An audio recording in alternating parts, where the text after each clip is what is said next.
Halo semuanya, selamat datang di channel olahraga pertarungan. I think it became Ian once Kamaru Usman turned the fight down and ran away.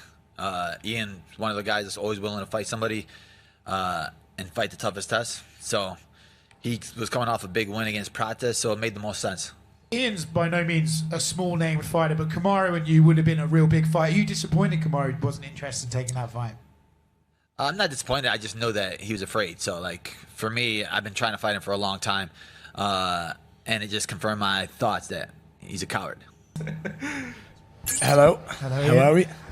You know, your division couldn't be in a hotter place right now, but I feel like you might have the advantage in that you're going last after last week. Would you feel the same in that you get to leave the lasting impression on the bosses at the UFC to get that Islam fight?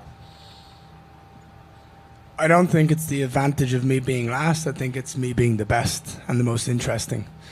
I think the guys did a great job last week and they did what they needed to do. However, I believe I am the deciding factor in what happens for the rest of the division.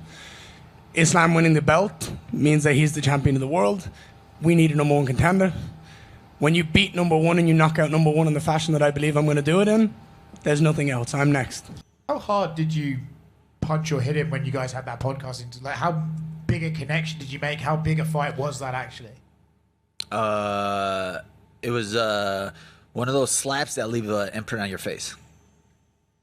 Ian is obviously by no means a shy guy. He was in here earlier saying he's going to knock you out and all this, all of the usual predictions you can expect. What do you make of Ian Garry as a fighter, and where do you think you'll have your success against him?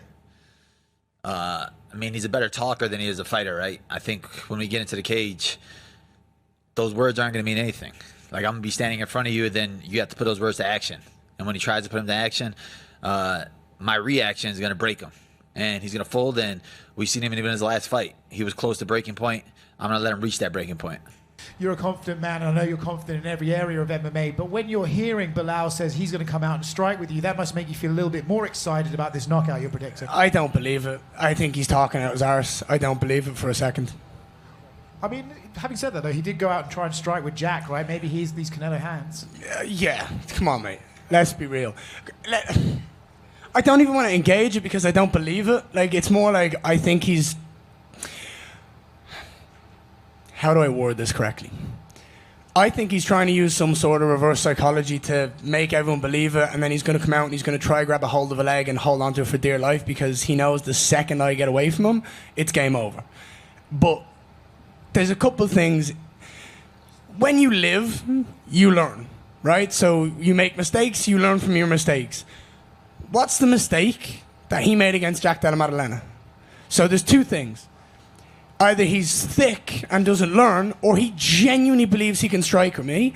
Either way, I think he's going to be an idiot if he tries to do that. Does that make sense? Without being mean towards him, but just like, be better. He does not believe that you're intending to stand with him. I saw your comments from earlier this week that you will and you'll finish him on the feet. So break it down for us. Is that just talk? Is that what you want to do and have plan B and C if you need to? Where are your strategies lying for this fight? I mean, I think I'm the best fighter in division, complete fighter in division. He doesn't think I'm just going to stand with him. That's because he doesn't know, right? Nobody knows. I can do whatever I want in the cage, and that's what I'm going to do to him in the cage, whatever I want. So if I want to keep it standing, I'm going to keep it standing. If I want to take it down, I'll take it down. If I want to make it a taekwondo match, I'm going to make it a taekwondo match. Like, his only option to win is to run. And you're not going to be able to get away from me when that cage door is closed. Is there a nice little sweet X factor that he's going to be ringside this Saturday? Is he? Yeah. Good. I didn't know that until now, but no. To be honest, I have nothing but respect for Islam. The body of work he's done is absolutely sensational. What he's done in the lightweight division, the fact that he's come up, he's looked sensational. I'm a competitor. I've told you guys multiple times, time after time after time again, I want to be the best in the world, and to be the best, you've got to beat the best. Islam is at the tippy top of this. So I look forward to a challenge like Islam, and the truth is, Belal's a slight warm-up for that fight because Islam is better than Belal everywhere. So this is just a perfect example of what I can do to Islam this weekend. You were obviously champion, and I know that you never wanted to fight Islam Makhachev. because of your friendship and stuff like that. But since you've held the belt, you know what it's like to be champion. Is that now a position that you're willing to change and that you would compete against him to get your title back? I mean, your goal is always to be the best in the world. But for me to be the best in the world, I got to win this Saturday. So my full focus, my aim is on Ian Garry's head. Hi, Belal. If you beat Ian Garry, will you call out Islam Makhachev? It's not if, it's when I will beat him. And tune in Saturday, I'll let you know.